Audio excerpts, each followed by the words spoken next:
Hello everyone, I am Meenu और आप मेरे साथ सुन रहे हैं अनडिजायरेबल मैरिज का एपिसोड नंबर 97।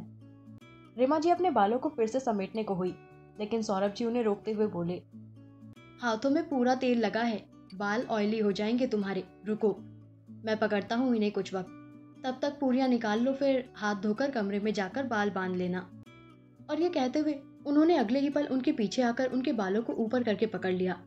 इस पर रिमा जी के चेहरे पर सुर्खी आ गई, पर वो चीजों को ऑकवर्ड नहीं करना चाहते हुए जल्दी जल्दी अपना काम करने लगी, लेकिन बार बार उनसे गड़बड़ हो रही थी, जिसे देख सौरभ जी पीछे से बस मुस्कुराए जा रहे थे। तभी जैसे तैसे रिमा जी ने बचा कुचा काम निपटाया और सौरभ जी से बोली, सौरभ हो गया है मेरा काम, प्लीज बाल छोड़ दीजिए मेरे, मैं हाथ धोकर इन्हें बांध कर आती हूँ। जिस पर सौरभ जी ने उन्हें परेशान ना करते हुए उनके बाल छोड़ दिए, तो रिमा जी बिना एक पल गवाए वहां से ऐसे गई जैसे उनके पीछे कोई भूत पड़ा हो, जो देख सौरभ जी को हंसी आ गई। फिर वो खुद में बोले, यही मासूमियत तो मुझे तुम में उलझाए बैठी है पिछले 25 सालों से। ये कहते हुए वो पूरी और छोले वाले कैसरॉल लेकर बाहर आए। उन्हें कैसरॉल के साथ देख दर्श बोला, माँ कहाँ है जो आप ये लेकर आ रहे हैं? उन्होंने कहा था वो लाएगी।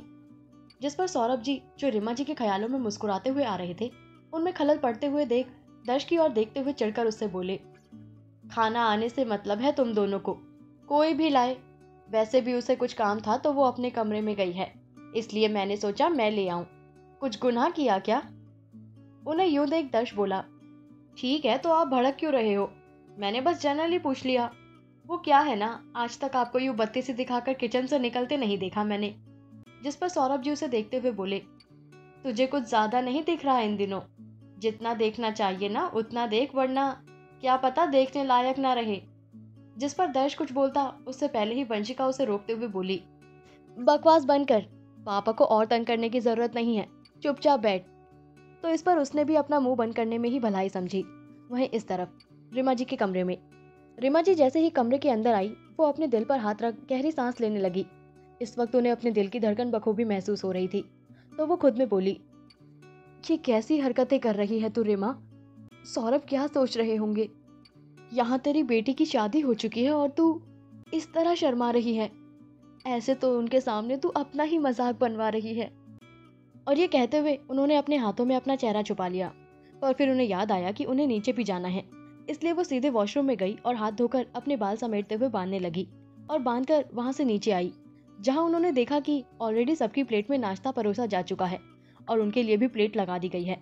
सौरभ जी उनकी प्लेट में पूरियां रख रहे थे। ये देख वो बोली, आप ये सब क्यों कर रहे हैं? मैं आ ही रही थी ना। इस पर सौरभ जी बोले, मैंने कर दिया तो क्या गुनाह हो गया? वैसे भी खाना तो तुमने ही बनाया है। मैं इतना अच्छा खाना बना नहीं सकता तो क्या हुआ, परोस तो सकता हूँ ना। सारी मेहनत तो तुमने की है, तो इतना सा तो मैं भी कर सकता हूँ। इसलिए अब बातें छोड़ो और बैठकर नाश्ता करो। जिस पर रिमा जी मुस्कुरा दी और दोनों चुपचाप सर झुकाए बैठकर नाश्ता करने लगे। आखिर बाकी दो लोग जो टेबल पर बैठे थे, वो मजे से ये नजारा देख रहे थे और बेशर्मों की तरह उन्हें देख मुस्कुराए जा रहे थे, जिससे उन दोनों को जरा शर्म सी आ रही थी। यूं ही कुछ दिन और बीते, सबकी जिंदगी खुशहाल चल रही थी, चाहे वो सौरभ जी रिमा जी हो, वंश रिवा हो या दर्श और वंशिका। यूं ही नवरात्रि आ चुकी थी, जिसमें रिवा अपने ससुराल में पहला नवरात्र मना रही थी और पूरे 9 दिन का उपवास रखने वाली थी। नवरात्र की शुरुआत की पहले वाली रात सिसोदिया भवन में रिवा अपने हाथ पर मॉइस्चराइजर लगा रही थी कि तभी वंश पीछे से आकर उसे पकड़ते हुए उसके कंधे पर अपना सर रखकर बोला, ये क्या सुन रहा हूँ मैं? तुम 9 दिन का उपवास रखने वाली हो?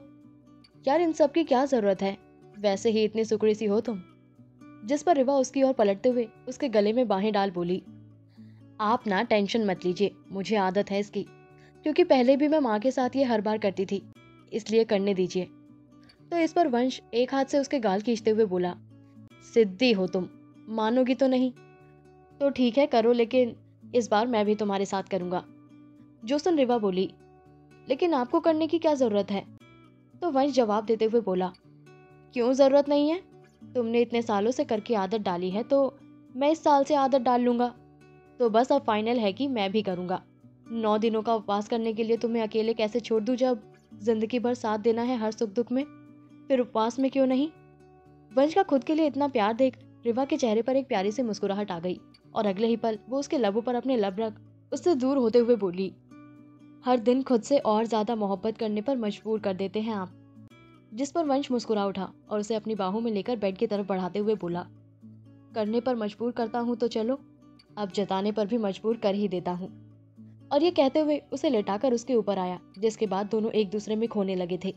क्या होगा इस कहानी में आगे जानने के लिए सुनते रहिए कहानी के आने वाले एपिसोड्स। Thank you.